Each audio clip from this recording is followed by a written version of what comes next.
tardes. Os doy la bienvenida a la Casa de América, a este acto en el que conmemoramos que hace 10 años nos abandonó Roberto Bolaño, el gran escritor chileno, uno de los principales escritores chilenos, según la crítica, escritores latinoamericanos de este siglo XXI, novelista y poeta, que además estuvo en esta Casa de América durante su vida.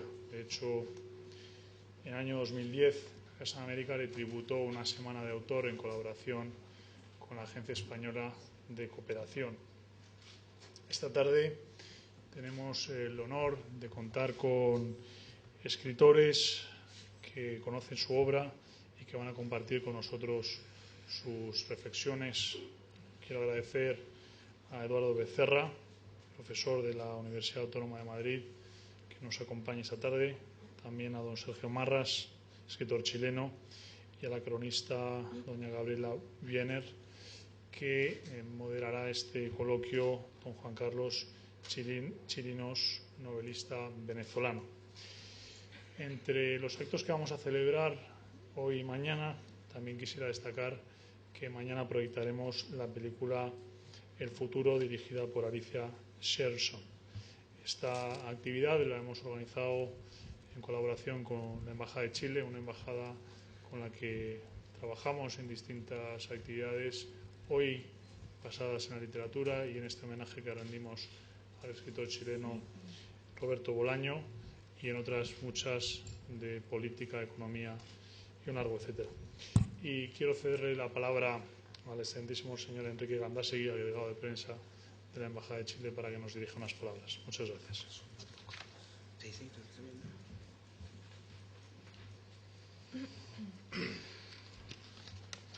Buenas tardes, director, señor Tomás Poveda, señores escritores, querida Ana María, queridos asistentes, amigas y amigos. Es un agrado para nosotros, como Embajada de Chile, estar una vez más en nuestra querida Casa América, a quien queremos agradecer, en nombre de nuestra Embajada, haber ideado y organizado este acto cultural al cumplirse 10 años de la desaparición de Roberto Bolaño. Este escritor, tan incomprendido y marginal en vida y, sin embargo, cada vez más reconocido y admirado después de su muerte, hasta transformarse en un verdadero mito. Igualmente queremos agradecer a los participantes de hoy, Eduardo Becerra, Sergio Marras, Gabriela Wiener y Juan Carlos Chirinos, por compartir con nosotros su pensamiento sobre Roberto Bolaño, escritor, poeta y ciudadano del mundo, que nos dejó un pensamiento tan profundo y singular. Junto con agradecer la presencia de todos ustedes, quiero transmitir el saludo tanto de nuestro embajador como de nuestro agregado cultural, quienes en estos precisos instantes también se encuentran realizando una actividad en Cádiz y por eso no han podido estar hoy día aquí presentes, pero han encargado que los saludemos y que apoyan evidentemente todas estas actividades de nuestro escritor chileno Roberto Bolaño, tanto lo que ha señalado el director de Casa América hoy día como mañana. Muchas gracias a todos.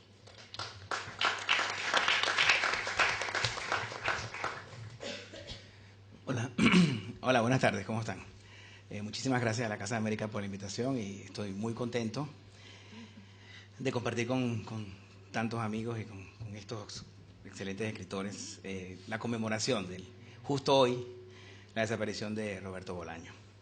Bueno, van a hablar en este orden Gabriela Wiener, Sergio Marras y Eduardo Becerra. Entonces los voy a hablar un poquito de ellos en orden inverso. Eduardo Becerra, para los que no conocen, es uno de los críticos referentes de la literatura hispanoamericana hoy en día.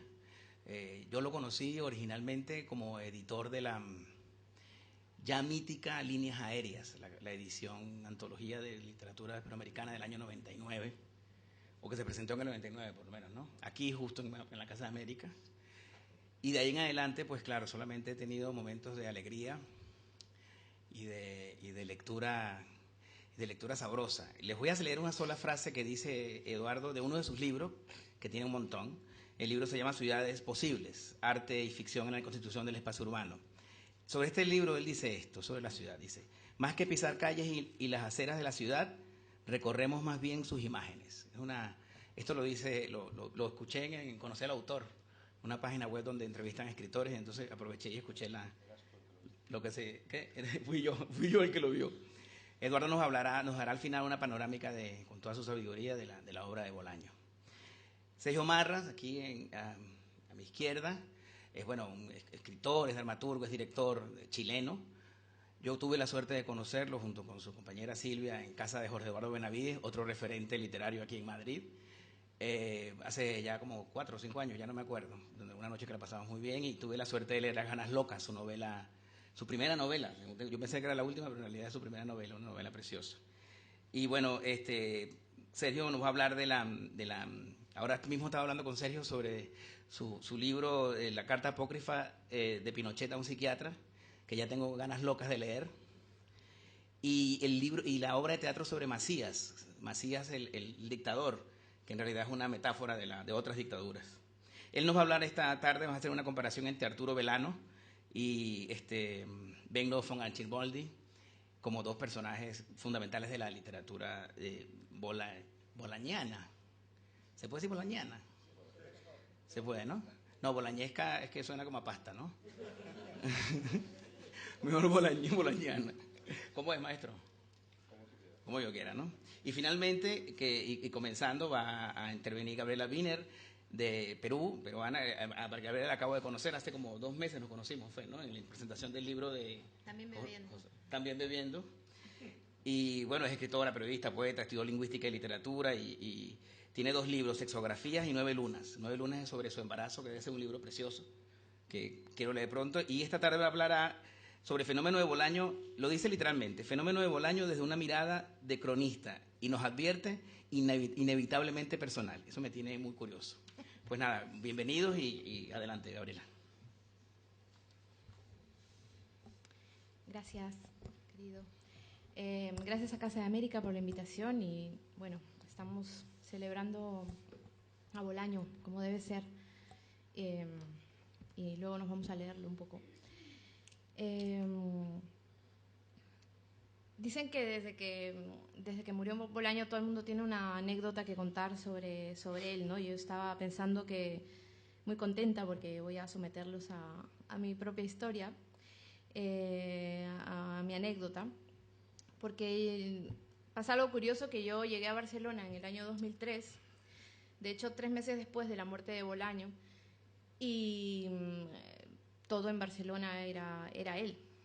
Al menos para mí, que lo primero que hice fue leer Los Detectives Salvajes, ¿no? con una especie de intuición malsana.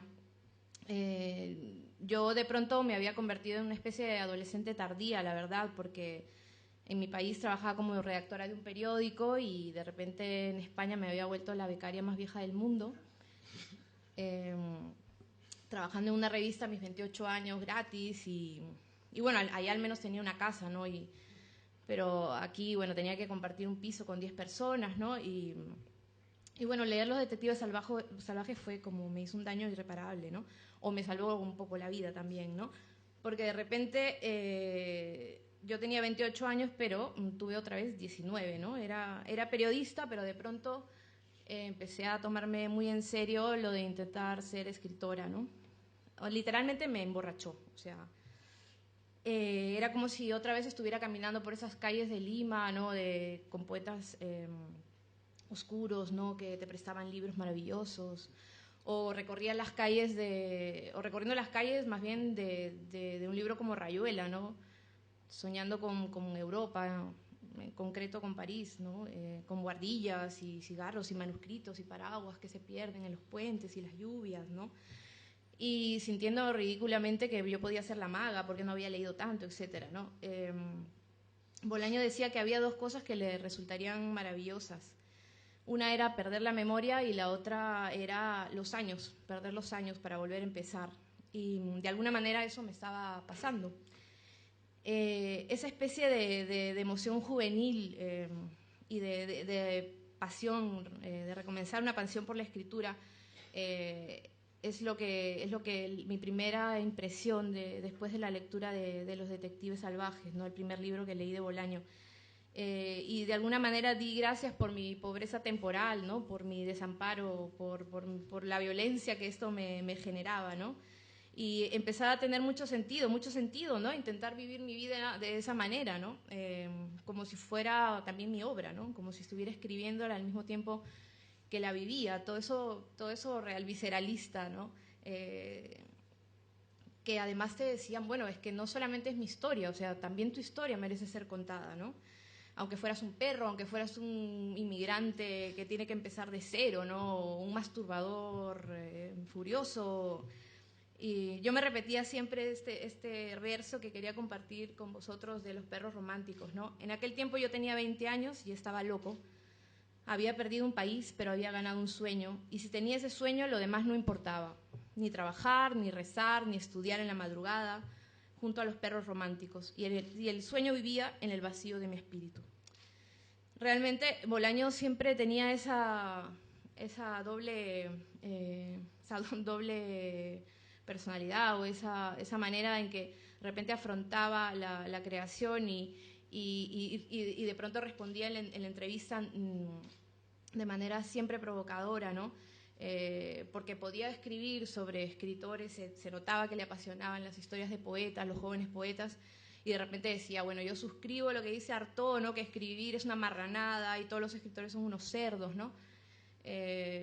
Y bueno, pues yo en ese momento me sentía perfectamente cerda, ¿no? Y me daba bastante vergüenza recordar esa etapa, ¿no? Porque ahora sí tengo la edad que tengo, ¿no? Y hago las cosas que se tienen que hacer a mi edad, ¿no? Pero en esa época, en ese tiempo, en el año 2003, yo estaba fatal, ¿no? Y por culpa de Bolaño me encontraba, no sé, con una prostituta nigeriana y le pedía cigarros, ¿no? Y que me contara su vida, ¿no?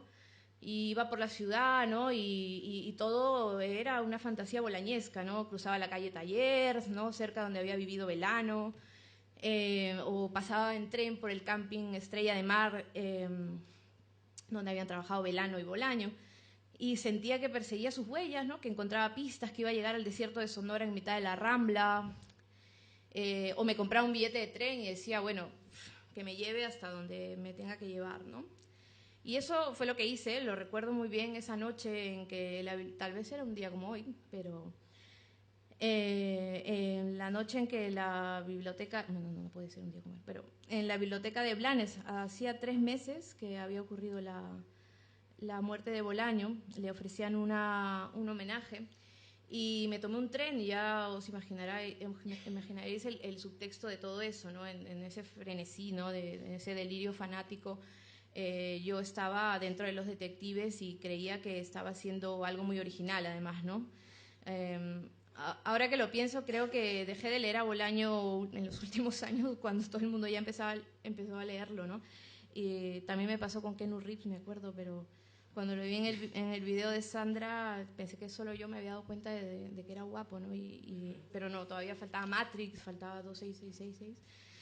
Y entonces, nada, pensé ir en busca de este poeta sacerdote perdido, lo típico, Mrs. Tinajero en versión escritor chileno muerto, porque finalmente, ¿por qué no podía buscar también un fantasma, ¿no? Si los escritores míticos que busca Bolaño también, un poco de alguna manera, o los intelectuales también lo son, ¿no? Pero bueno, lo dicho, tremendamente vergonzoso, ¿no? De repente creerse una especie de detective salvaje otoñal, y solo me di cuenta después que cientos de jóvenes estaban pasando por lo mismo que yo, que todos lo estaban contando en sus blogs, ¿no? Ya sea por la lectura, y los que teníamos la oportunidad de estar en Barcelona a 1 hora de Blanes, estaban todos haciendo ese mismo recorrido y yendo a buscar al panadero, al de la tienda de juegos, al que le vendía los periódicos, al que le vendía los libros, ¿no? Pero bueno, esa noche yo no fui a mi máster. Metí unas cosas en la mochila y me dirigí a la estación. Claro, no era tan romántico, en realidad estaba haciendo un máster.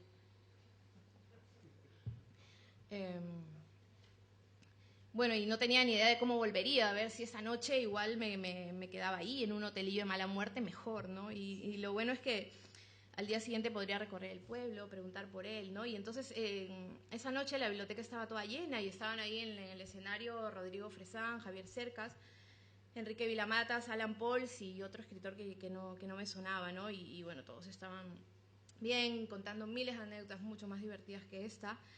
Y estaban todos como muy unidos, ¿no? Cuando terminó yo estaba un poco otra vez sin saber qué hacer, pero mejor.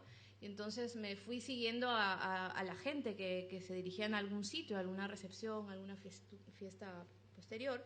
Y entonces de repente me escuché diciéndole, ¿no?, a alguien que estaba a mi costado, que cuando me di cuenta era el escritor que yo no conocía en la mesa, que era Tony García Porta, y que luego había sido un amigo fundamental, ¿no?, en la historia de Roberto, ¿no? Básicamente ese amigo que te apoya y te lleva comida, ¿no?, cuando vivía ahí en el piso de Tallers, ¿no?, y con el que coescribió Consejos de un discípulo de Morrison a un fanático de Joyce. Y entonces él, que es un amor y una de las personas más bondadosas que conozco, estaba con un tipo muy alto y con otro grupo de personas, ¿no? Y luego me enteré que ese tipo muy alto era otro poeta salvaje, otro detective salvaje, porque yo ya estaba inmersa en la historia, por supuesto, de los detectives. Ahí en medio de Blanes, Bruno Montané, que es nada menos que el Felipe Müller de los detectives, obviamente reescrito, ficcionado, inventado y transgredido por Bolaño, ¿no?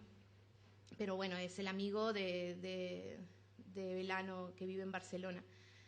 Y en la fiesta, bueno, estaban todos, ¿no? Todos los escritores, estaba su viuda, etc. De repente en un momento los llaman a Tony y me dicen que se van a ir y que si quiero ir con ellos. Y les dije que vale, que me iba, y lo seguí, nos fuimos en coche, aparcamos y llegamos a un bar. Ya para esto yo estaba en éxtasis. Y en la mesa del bar, de repente me presentan a la madre de Roberto, a su hermana y a Carmen Pérez, que por lo visto había sido la última novia de Roberto, ¿no? Y la noche, bueno, fue más o menos larga, todo lo que pudimos, ¿no? Para mí este momento inesperado fue como un regalo, en el que con este grupo alternativo, digamos, ¿no? Porque en la otra fiesta estaban pues todos los escritores de prestigio, era la fiesta oficial, y de repente se había armado pues una fiesta paralela donde pues hablamos de los personajes de México, ¿no? La Arcila de Amuleto, todas las mínimas distancias entre la ficción y la realidad. La verdad es que, claro, fue súper divertido. Semana después, Tony, de hecho, me consiguió un trabajo porque no lo tenía, ya digo, o sea, lo tenía, pero no ganaba dinero por ello. Y se convirtió también un poco en ese gran apoyo para mí. Y Carmen y yo quedamos muchas veces, porque yo, después de ese encuentro, escribí algo y lo publiqué en un blog. Y ella lo leyó y no le gustó nada y quedó conmigo y me dijo que escribía muy mal, así que lo borré. También le parecía indiscreto, como seguro a veces suelo incurrir en esas indiscreciones, y nada, y nunca más hablé de eso hasta ahora. Pero bueno, que luego he tomado unas notas para hoy, pensando en esa anécdota, ¿no? En esa especie de noche así de incursión un poco detectivesca por parte de los afectos de Roberto. Pensé mucho en esos dos mundos, ¿no? En esas familias de repente que se rompen, ¿no? Partidas en dos, ¿no? Y creo que para Bolaño siempre fue ante todo ese paraíso perdido para él de la familia, ¿no? Perdido por el exilio, ¿no? Las dictaduras, el divorcio, la migración, ¿no? La enfermedad. Y siempre quiso conservar eso contra viento y marea, ¿no? Creo que la muerte le quitó esa posibilidad. Si él es como un ícono juvenil, ¿no? De la pasión por la escritura y del escritor joven, de alguna manera, no sé, a mí se me ha dado por leer todo esto como Los Detectives y 2666, de repente en la clave de una especie de búsqueda, ¿no? De rastreo, de un deseo acucioso por construir también un entorno familiar, un círculo de confianza, ¿no? Pienso en el tema de la hermandad, por ejemplo, ¿no? En la tribu de los detectives salvajes, que podría leerse como la historia de dos hermanos que buscan quizá como una especie de figura maternal, ¿no? Que al final termina siendo la propia poesía. Esta hermandad poética que llevan hasta las últimas consecuencias, además. En las aventuras de Belano y de Ulises Lima y sus amigos son intentos exitosos, ¿no? O a veces fallidos por crear esa hermandad, ese núcleo que los hiciera acompañarse. Los poetas son así, ¿no? Intercambian información, experiencias, sentimientos, ¿no? Universos, galaxias, estrellas distantes.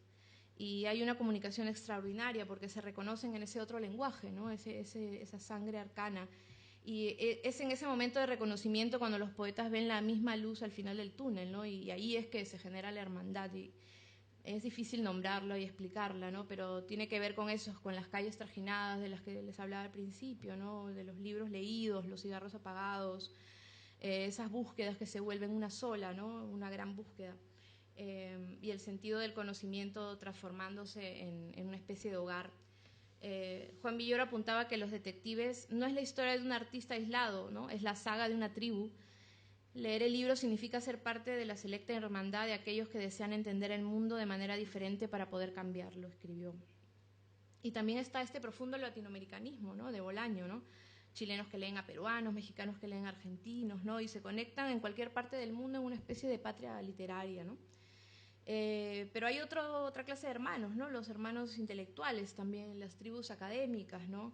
Ese espejo europeo, ¿no? De esta búsqueda podría ser, de esta búsqueda latinoamericana, podría ser su espejo europeo 2666, ¿no? Una búsqueda quizá más formal, ¿no? Más académica, ¿no? Lo digo por la parte de los críticos, por ejemplo, ¿no? En la que esta otra hermandad, ¿no? Una especie de familia intelectual paneuropea, ¿no? Porque ahí está un inglés, un francés, un español, un italiano, si no me equivoco, que son críticos literarios que buscan también una figura tutelar, ¿no? Podríamos animarnos a decir una especie de padre, alemán además, Benno von Archimboldi, ¿no? Y aunque al final terminen cruzándose las dos realidades, ¿no? Si este padre es un narrador, ¿no? Estableciendo una especie de comparación medio psicoanalítica que se me antojó hoy, podríamos concluir que en ese arco que forman Los detectives salvajes y 2666 hay una representación de la poesía como una madre, ¿no? Y la novela como una especie de padre, ¿no? Tanto los poetas salvajes como los críticos europeos son como hermanitos, buscando figuras filiales, ¿no? Y no quería terminar sin mencionar la nueva familia que le ha salido a Bolaño, de la que todos somos un poco parte también, ¿no? Me pregunto cuál habría sido la actitud de Bolaño ante esta nueva familia, ¿no? Que son como esos primos que llegan a las fiestas sin que los inviten, ¿no? Esas tías segundas que de repente aparecen y te aprietan los cachetes, ¿no? O esos tíos cabrones de los que siempre te hablaron mal, ¿no? Y a los que solo has visto en bodas y velorios. Y qué habría hecho, ¿no? ¿Qué habría hecho con todo esto, ¿no? Los agentes, los albaceas, los nuevos editores, los traductores, los curadores, los biógrafos, los documentalistas, los cineastas, ¿no? O sea, todos los que queremos apropiarnos de su figura, ¿no? Pero bueno, aunque a él le pese, somos su nueva familia, ¿no? Y la familia, como se sabe, no se elige. Y bueno, eso es lo que quería decir por ahora. Muchas gracias, Gabriela, por tu lectura meticulosa y entrañable. Bueno, ahora escuchemos la intervención de Sergio Marras, que va a hablar de los dos personajes fundamentales de la obra de Bolaño. Sergio. Sí, bueno, yo pensaba hablar sobre eso, pero no voy a hablar sobre eso exactamente. Yo creo que hagamos... Se escucha bien, ¿no? Prefiero estar aquí hacia atrás. Quiero que hagamos un ejercicio de imaginación, un ejercicio de escritura, pero no de escritura común y corriente, no de ponernos a escribir, sino que un poco ponernos a imaginar quizás como lo hacía Bolaño. Les voy proponiendo cosas para irlo provocando en el fondo, ¿no? Imaginémonos que estamos en una gran cancha de fútbol, inmensa. Podemos cerrar los ojos si quieren, ¿no? Donde escuchamos sonidos que vienen de todas partes, ¿no? Sonidos ya no estereofónicos, sonidos multifónicos, sin altavoces, los escuchamos. Por cada uno vienen sonidos completamente diferentes, como si Por uno pudiéramos escuchar, no sé, el aire acondicionado, por otro el estornudo de allí, etc. Y en ese campo, de pronto, hay alguien que está juntando gente y armando una historia. Arma esa historia y la arma con pasión, pero con mucha cabeza también, donde se va todo armando de a poco, de a poco, de a poco, y va construyendo una historia. Pero de pronto vemos que uno de esos personajes va y corre hacia una esquina y trae otro personaje y empieza a armar otra historia y va, otra historia con un personaje que de pronto aparece de la nada y se junta, y juntan varias historias y se van diseminando y empiezan a crecer historias, ¿no? Tenemos un creador central que va armando historias diferentes. Bien, si pudiéramos volar y ponernos sobre ese campo de fútbol, vamos viendo que las historias se van armando en cada esquina, van gestándose a pesar de lo que el creador mismo en el campo de fútbol diga, o haga, o provoque. Se están gestando historias automáticamente en distintas partes y que se van relacionando una con otra, una con otra, una con otra. Y ahí entramos a una característica que yo creo que es fundamental de la obra de Bolaño, que la parte, que es cada una de estas historias, que es un todo en sí mismo, es parte de una historia mayor. Y si podemos volar y nos ponemos sobre este campo de fútbol, vemos que hay una especie de gran creador que está moviendo todo esto como títeres, ¿no? Lo está moviendo como títeres, pero está angustiado. ¿Y por qué está angustiado? Porque detrás de él tiene un reloj que le indica cuándo se va a morir. El que está creando sabe cuándo se va a morir, sabe que tiene una cantidad de años y él hasta ese momento no ha escrito nada, prácticamente, no ha escrito nada. Y tiene que multiplicar sus historias. Pero las historias se multiplican solas, él no necesita crearlas hasta el final. Son miles de, llamémoslo, tubérculos que van creciendo y que se van derramando por todas partes. Bolaño organiza su obra, y esto vamos a terminar después en lo de Belano y Archimboldi, organiza su obra primero en un espacio temporal y en un espacio territorial, por llamarlo de alguna manera, pero lo más importante es el espacio temporal. Bolaño empieza a escribir de una manera desesperada cuando sabe que se va a morir, que es justamente el año 93. En ese momento él sabe que se va a morir en cualquier momento. Bueno, se muere 10 años después y él empieza a escribir una novela cada año, en algunos casos 2. Bien, eso marca una matriz que va a estar permanente y que tú la mencionabas, que es la matriz de la enfermedad, que eso va a estar permanentemente presente. Y en su primer alter ego, que es Arturo Belano, va a ser central.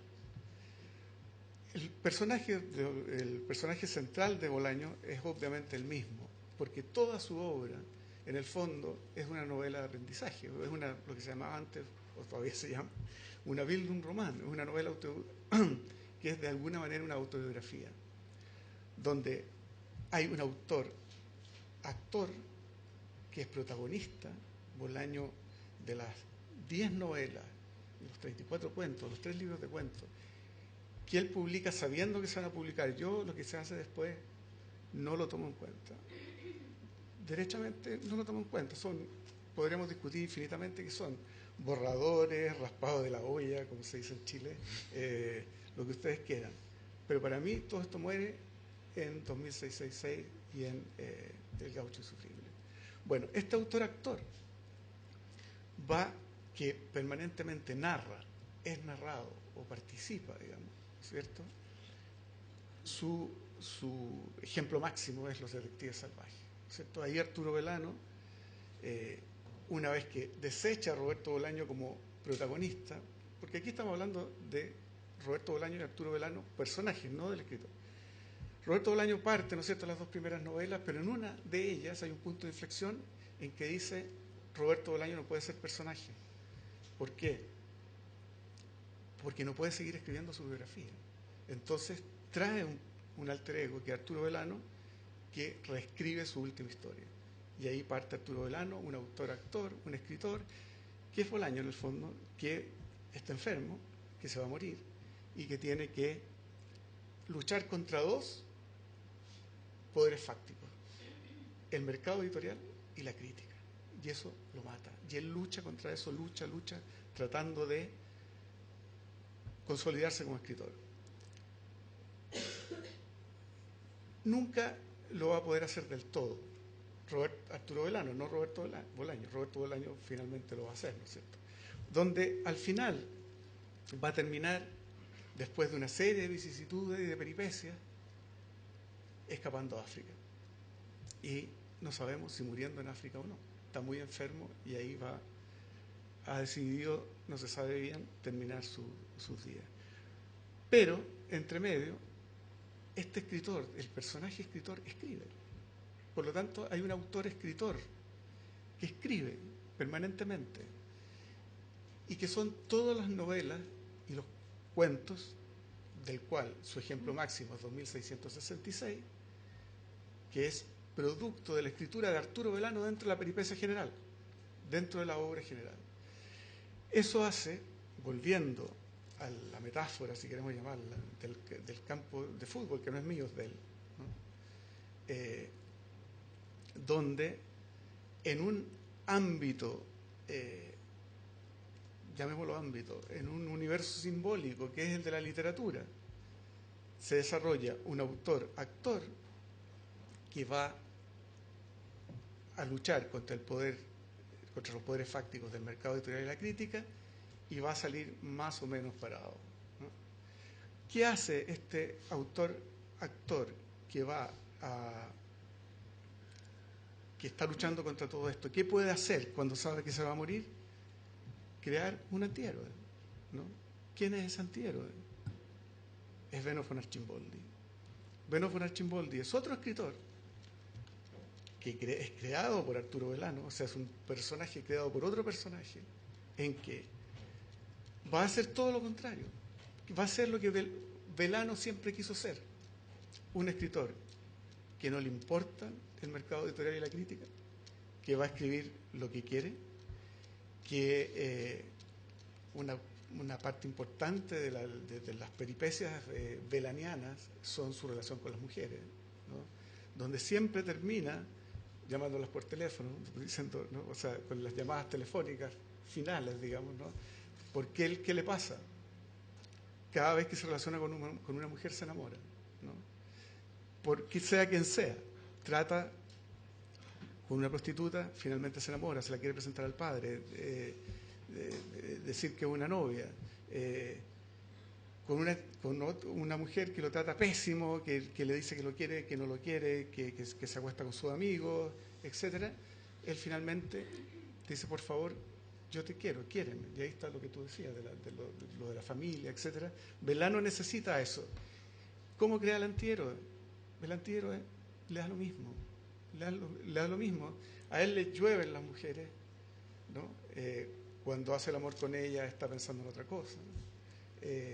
Nunca se enamora, nunca necesita hacer llamadas telefónicas. Recordemos que hay un libro de cuentos de Bolaño que se llama Llamadas Telefónicas, donde el cuento principal, que se llama igual, es lo que él necesita: llamar por teléfono a una chica después que lo ha destrozado, ¿no? Bueno, Benno von Archimboldi es un personaje paralelo a Velano, no a Bolaño, a Velano, en que se va diferenciando justamente en eso, en que Velano vive en el purgatorio, ¿no es cierto? Vive permanentemente tratando de llegar al cielo, ¿no?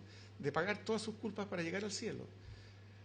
Archimboldi vive en el limbo, le da lo mismo el sistema, no necesita crítica, no necesita que lo publiquen, a pesar de que lo publican y lo leen mucho, porque le sucede, ¿no?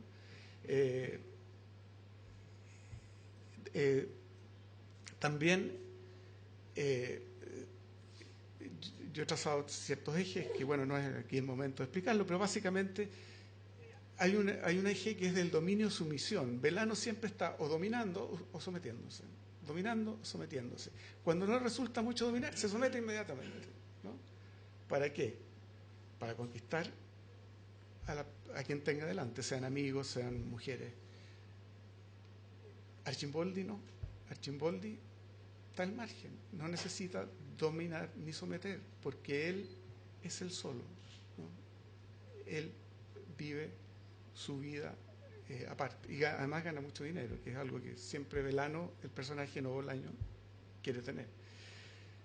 Después el otro eje, que es el vivir al margen del sistema o vivir en el sistema, Velano siempre está entre medio, ¿no? Quiere estar en el sistema porque quiere ser un escritor reconocido, pero a la vez es marginal y se siente tremendamente marginal y siente que el sistema lo margina. Arcimboldi no necesita eso. Arcimboldi simplemente vive, como decía, en el limbo, en el margen, en un lugar donde no hay márgenes, ¿no? Porque está totalmente fuera del sistema.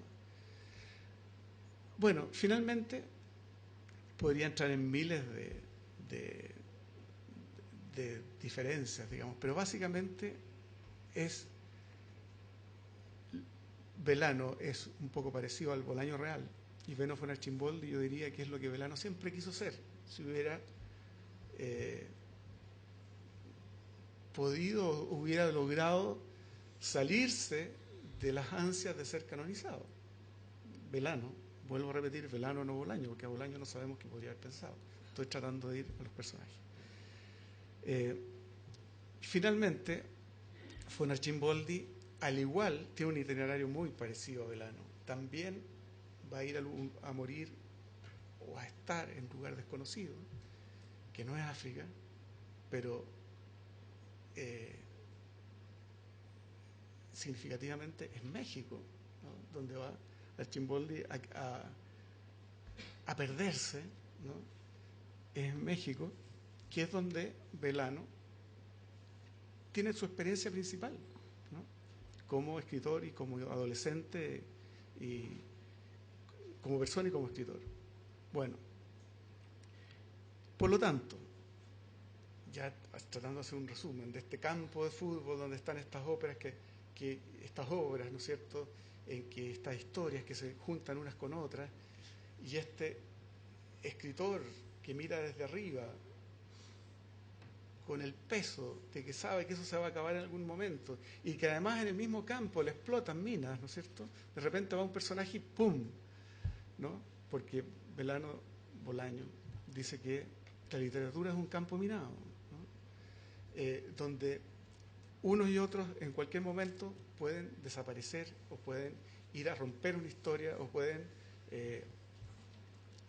a partir de su muerte, renacer en otra historia. Bueno, de esto, este escritor, ¿qué hace? Este escritor, el que está por encima de todo, ¿qué hace para poder vivir de alguna manera, sobrevivir o sentirse mejor?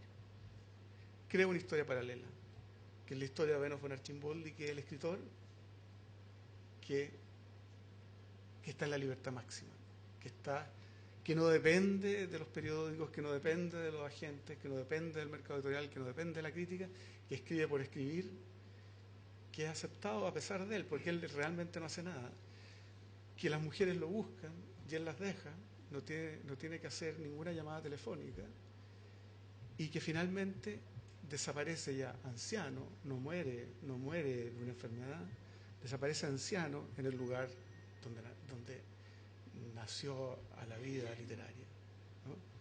Yo diría que ese es, para mí, la obra de Bolaño, que creo que su mayor innovación está en que es una obra abierta, en que es una obra multifónica. Así como Bastín decía que había obras polifónicas, o sea, cuando hay una novela, ¿no es cierto?, en que hay muchas voces que hablan en primera persona y se van engarzando. La gracia y la innovación de Bolaño yo creo que está es que es multifónico, en que no se habla en una sola novela. Estas múltiples voces no están en una novela, sino que están en toda la obra. Y si vamos un poco más allá, están en la poesía, como decía Gabriela, están en sus escritos periodísticos, están en todo. Todo se arma como una gran obra abierta que se va multiplicando, que se va enlazando, que conduce a historias que algunas no terminan en nada, otras que terminan en otro libro, y que finalmente, y ya para terminar, por ejemplo, a mí he seguido la historia de Hans Reiter. Hans Reiter es Benno von Archimboldi, Benno von Archimboldi es el seudónimo que se pone como escritor de un soldado nazi, ¿no? Que usa eso como seudónimo. Y bueno, yo seguí la historia de Hans Reiter, a veces existía. Y Hans Reiter existió. Hans Reiter, y les puedo mostrar una foto incluso. Hans Reiter era un médico nazi, no era un campesino nazi como el de 2666, ¿no? Ese es Hans Reiter, el real. Este señor fue un médico nazi que se dedicó, bueno, como muchos médicos nazis, a hacer barbaridades, ¿no? De todo tipo, ¿no? Que para qué se las voy a describir, todos la conocemos.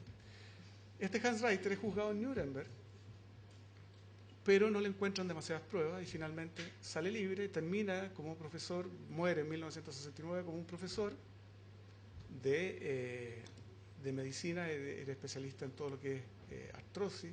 Incluso hay descubre un síndrome que se llama el síndrome de Reiter, que colabora mucho en curar la artrosis. Después le cambiaron el nombre porque se investigó más y se le descubrieron hasta estas cosas atroces y ya no se llamó más el síndrome de Reiter, se llama síndrome de no sé qué. Bueno, pero si ustedes van a Wikipedia y buscan Hans Reiter, este Hans Reiter, como decimos, nace en un lugar, en Reutnitz, en Alemania, en una fecha, muere en 1969, es un médico nazi, etcétera, y muere, pues no lo alcanzan a juzgar. Hans Reiter, si ustedes van a Wikipedia, que todos sabemos que es una enciclopedia un poco literaria, digamos, ¿no es cierto?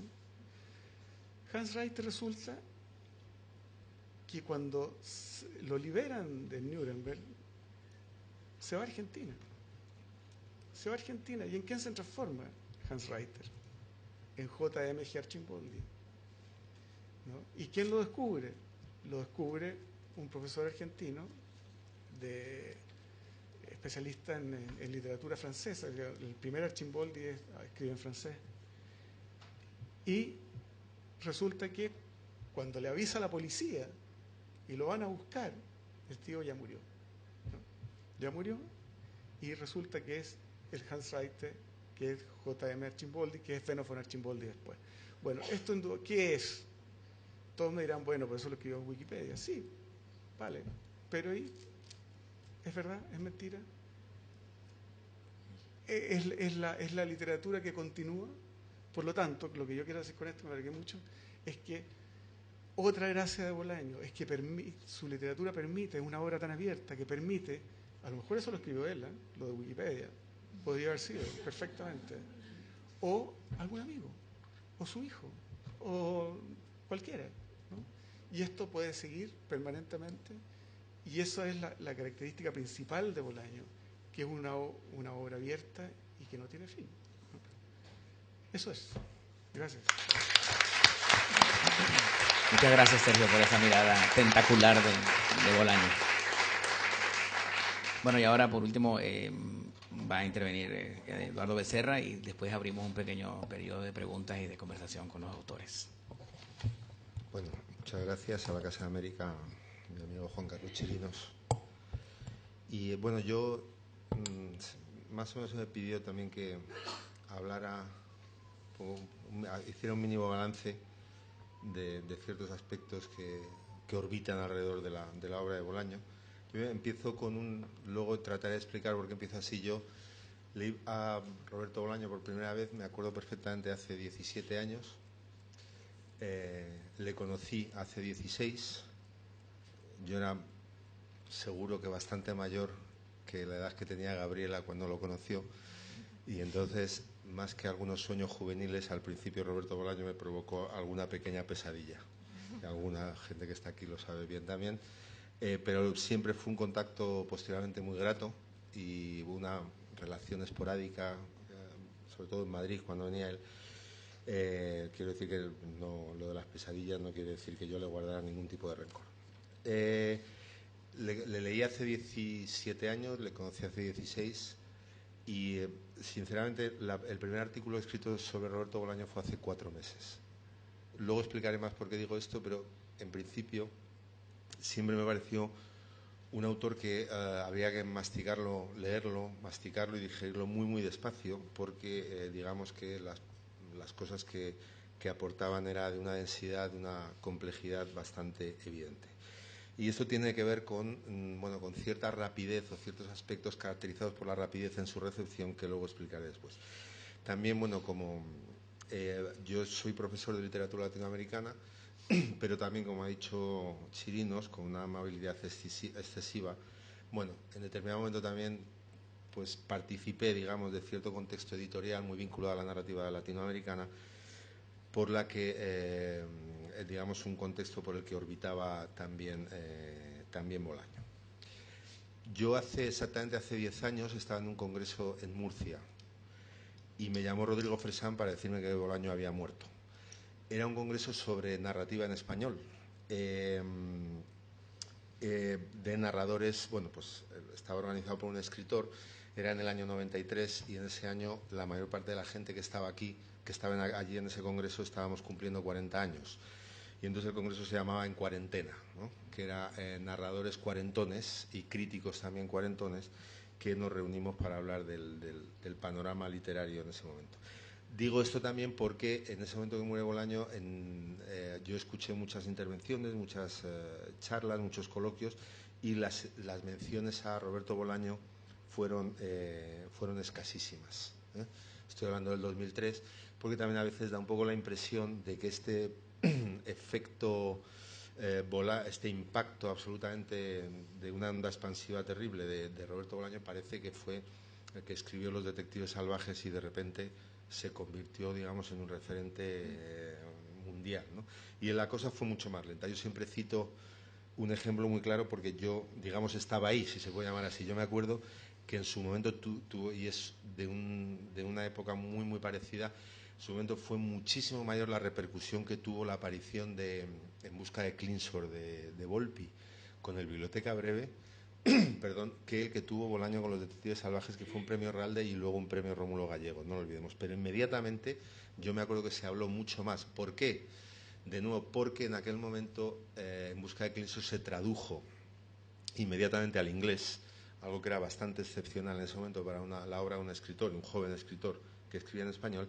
Y no podemos negar, ¿no?, la importancia que ha tenido para el impacto y la extensión de la onda expansiva de Bolaño la traducción al inglés de su literatura y sobre todo de 2666, ¿no?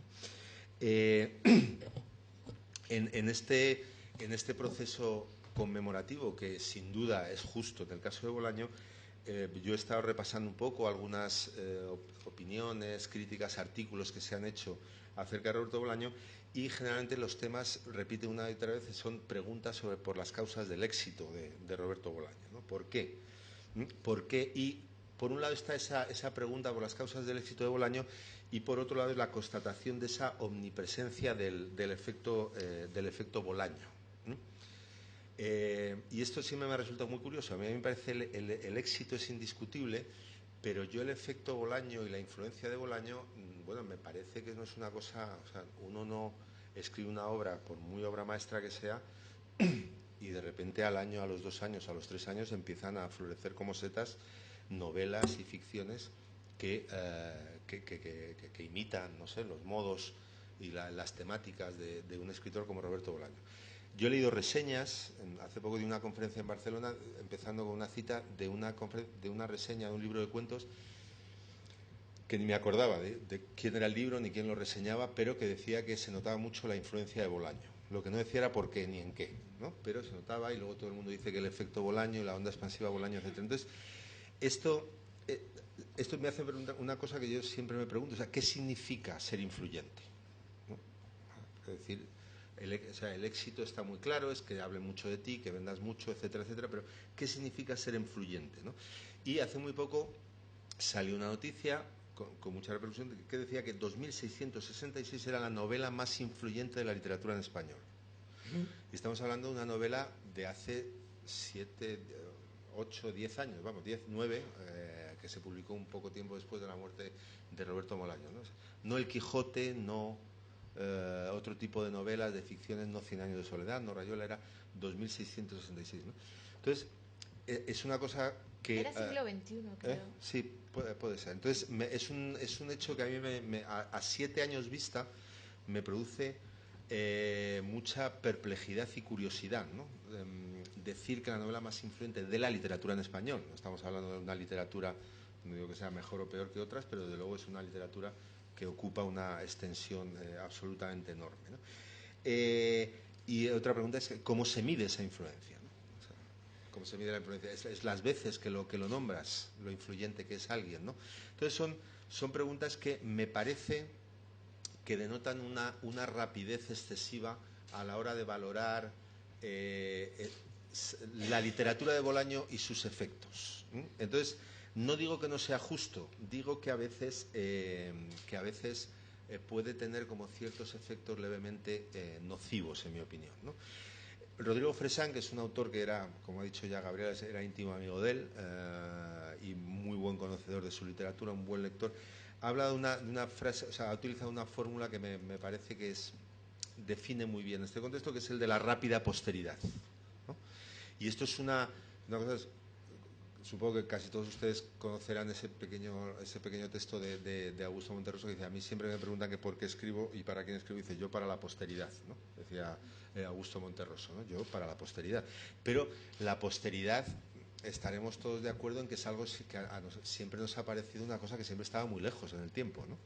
Y es cierto que en contextos más actuales, y el caso de Bolaño es un caso muy, muy singular, la posteridad se ha producido con una rapidez extraordinaria, ¿no? ¿Qué riesgo tiene eso? Bueno, yo creo que el propio Rodrigo Fresán, en una entrevista en un vídeo que está precisamente aquí en Casa de América, lo decía, está un poco el riesgo de poner por encima cierta imagen distorsionada de escritor o de figura de Bolaño como escritor, de figura de escritor, ponerla por encima de su literatura, ¿no? Todo esto me parece que es otro aspecto que juega o que interviene en este campo de juego, ¿no? La relación entre su figura de escritor y su literatura, su trayectoria de escritor, su experiencia trágica de escritor también, porque en ella está incluida bueno, pues su muerte temprana, ¿no? Entonces, me parece, esto es una opinión absolutamente personal, sí que me parece que frente a ello, frente a esta rapidez, me parece que la obra de Roberto Bolaño es una obra, una propuesta narrativa de tal complejidad que hará falta mucho tiempo, ¿no? mucho tiempo para descifrarla en toda su amplitud, esta complejidad, y para asimilar realmente cuál va a ser su legado, que es algo que se está produciendo, pero me da la impresión que no de una manera tan rápida, ¿no? Para mostrar un poco estos ciertos efectos radiactivos casi, ¿no? de este éxito, me llamó mucho la atención en esta noticia que hablaba de esa encuesta que proclamaba que 2666 era la novela más influyente en el ámbito de la literatura en español. El subtítulo de la noticia decía: Bolaño abre el camino del éxito a la novela en español. Me pareció una cosa absolutamente sintomática, ¿no? No es abre nuevos cauces literarios, nuevas búsquedas poéticas, nuevas regiones intocadas de la literatura, de la estética, a un legado estético, no, abre las puertas del éxito a la literatura en español, ¿no? Entonces, bueno, yo me pregunto hasta qué punto la pregunta por el éxito realmente no es, sin más, una pregunta equivocada. O sea, yo puedo tener ideas que, según mi opinión, pueden explicar el éxito de Roberto Bolaño, pero tampoco quizás me interese mucho ese tipo de razones. Lo que sí está claro es que, como ocurriera también en los tiempos del boom, que se le podrá criticar mucho a esa operación, hasta cierto punto que tuvo componentes mercadotécnicos, también en el caso de Bolaño, pero lo que está claro es que en ambos casos ese éxito se apoyó en una obra, en mi opinión, de gran calidad, ¿no? Ahora bien, esto también abre un tema que a mí me parece muy interesante, que es la relación entre la calidad y el éxito.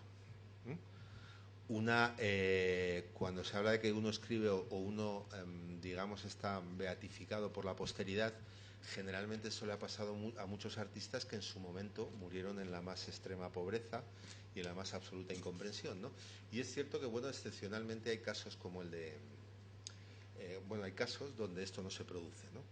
Obras que nos parecen, nos sigue pareciendo con el paso del tiempo de una calidad notable, tienen también un éxito extraordinario. Cada vez ocurre menos. Es un tema complejo, porque una novela, es un tema complejo también el de la calidad, porque una novela es buena o es mala, nos parece buena, entra el gusto, entra una gran cantidad de factores, ¿no? Es un tema complejo, pero me parece que el ejemplo de Bolaño es muy sintomático de toda esta problemática, que se entremezclan factores muy diversos, a menudo contradictorios y a menudo también un poco como no muy compatibles, ¿no? Bien, dejando, si desde un punto de vista también muy personal, una experiencia lectora de la narrativa latinoamericana de las últimas décadas, el efecto Bolaño, pues yo también tengo una idea del efecto Bolaño, ¿no? Pero una idea que me interesa más del efecto Bolaño, no la influencia en los jóvenes bolañitos, como decía algún escritor por ahí con un poco de sorna, ¿no? No me interesa mucho yo, por ejemplo, una novela donde vi muy claramente que quería ser una reescritura de Los Detectives Salvajes, era una novela de Diego Trellez Paz, que me parece un muy buen antólogo, un muy buen estudio sobre la literatura latinoamericana, que hizo la tesis de Bolaño y que escribió una novela que se llama El Círculo de los Poetas Asesinos, que me parecía como suele ser cuando uno escribe una novela a partir de una lectura de algo que se ha escrito solo hace 2, 3, 4, 5 años, pues una novela con bastantes defectos, en mi opinión, ¿no? ¿Cuál es el efecto Bolaño? ¿Cuál es mi versión del efecto Bolaño? Bueno, para mí, en primer lugar, Bolaño logró la ruptura y la dinamización de un campo literario como el campo de la narrativa contemporánea latinoamericana, absolutamente obsesionada con la sombra del boom latinoamericano. Creo que esto logró romperlo Bolaño, sobre todo escribiendo una obra de dimensión latinoamericanista. Estoy de acuerdo con lo que ha dicho Gabriela, que hay un gran relato latinoamericano en la literatura de Bolaño, sin poses parricidas. Yo esto sí que lo he estudiado bastante a menudo, el rastro de hasta qué punto los propios escritores latinoamericanos, nacidos a partir de los 60, incluían en las propias novelas pues poses parricidas, ¿no? En un cuento de Rodrigo Fresán, el protagonista del cuento está persiguiendo a su novia porque le ha dado una bofetada y quiere arreglar esta discusión y se tropieza y arrolla a Borges, ¿no? Bueno, este tipo de poses están muy, muy metidas. Luego resulta, a mí me ha jurado que era autobiográfico, pero bueno, ese tipo de cosas es muy, muy frecuente esta aparición, ¿no? de autores, menciones, reflexiones, alusiones al boom, a Macondo, acordados de esta antología de Macondo, ¿no? Donde está un poco esta visión, esta revisión paródica, ¿no? Yo creo que esta generación de los años 60 latinoamericana, un poco mis contemporáneos y a los narradores que más he conocido, escribieron mucho obsesionados hasta tal punto con esa sombra tutelar del boom que incluso metieron esas poses parricidas un poco en las propias ficciones, ¿no? Yo creo que Bolaño ha logrado romper con esto, sin poses parricidas y, al contrario, ahondando en un imaginario propio, ¿no? Un imaginario propio muy latinoamericano, pero que comporta al mismo tiempo también una hondísima reflexión sobre la propia literatura. O sea, me parece que la literatura de Bolaño es una enorme lectura, enorme y muy lúcida lectura de la tradición literaria occidental, nada de latinoamericana. Era un lector voraz, era un lector extraordinario. Yo de las pocas anécdotas que tengo, yo sí recuerdo una vez una cena con él. Se acaba de publicar Las Ínsulas Extrañas, que es esta gran antología de poesía en español, moderna, vamos a llamarlo así, y mientras distraídamente él diseccionó quién de los antólogos había elegido a cada uno de los autores, porque seguro que le gustaba el otro, porque como escribía o sea, es un poco, parecía que te dibujaba cómo se había hecho esa antología, ¿no? Entonces era un lector absolutamente deslumbrante, ¿no? Y me parece que es una gran ficción también que establece relaciones muy, muy interesantes entre la escritura y la experiencia histórica, entre la escritura y el heroísmo, que hace de la vanguardia, o sea, que construye toda una mitología de la vanguardia, ¿no? Que es una última épica de lo latinoamericano, ¿no? Esto me parece que son valores que a mí me interesan más a la hora de medir o valorar la calidad de Roberto Bolaño, que estas preguntas por el éxito que, digamos, nos vinculan con cierta dinámica excesivamente veloz del campo literario que a mí particularmente me interesa menos. Muy rápidamente, esta rapidez, este efecto del éxito que tiene que ver con la rapidez, en mi opinión, y lamentablemente también tiene su efecto un poco en lo que muy pomposamente, y a mí no me gusta nada, se llama la academia, ¿no? O el campo universitario, ¿no? De la crítica académica, ¿no?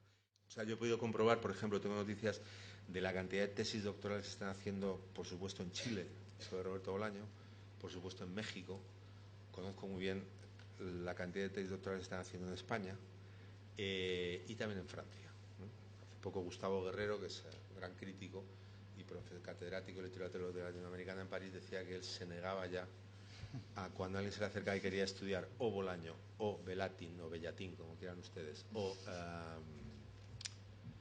no me acuerdo, había un tercer autor, no me acuerdo ahora quién era una tríada de autores que él decía que no, que ya estaba bien, ¿no? ¿Por qué? ¿Por qué no? Yo estoy un poco de acuerdo, porque aquí te hace que quiero estudiar, casi nunca se dicen quiero estudiar esta parte de Bolaño, me interesa Bolaño por esto, porque lo he leído, he meditado sobre el que quiero hacer, no quiero estudiar a Bolaño, ¿no? ¿Pero qué? No lo sé. Bueno, esto es un poco algo que se está cada vez más implementando y que también fomenta lecturas, en mi opinión, un poco desviadas, ¿no? El 80% de las tesis doctorales que yo tengo noticia, antes o después hablan de Bolaño y la posmodernidad, algo que, en mi opinión, habría mucho que discutir, ¿no? Yo creo que, bueno, voy a acabar, o sea, creo que la calidad está en otro lado, y voy a acabar con dos frases de dos críticos, bueno, un crítico y un escritor, sobre Roberto Bolaño, que me parece que definen mejor un espacio lleno de interés y lleno de atractivo de su literatura. Ernesto Ayala Dip, que es uno de los críticos de referencia del país, en determinado momento dijo que la literatura de Bolaño nos mostraba, decía, cito, el territorio de la pura euforia de narrar. Esta relación entre euforia y narración, creo que en el caso de Bolaño su literatura lo transmite, ¿no? Una literatura que transmite esa pasión de la narrativa. Y hay una frase de Rodrigo Fresán, vuelvo a él, que me parece que define muy bien todo esto, ¿no? Dice, el escritor ya no está, dice, quedan la obra y su leyenda. Yo particularmente creo que hay que reivindicar la primera y manejarse con mucha precaución con la segunda, con la leyenda. Y nada más, muchas gracias.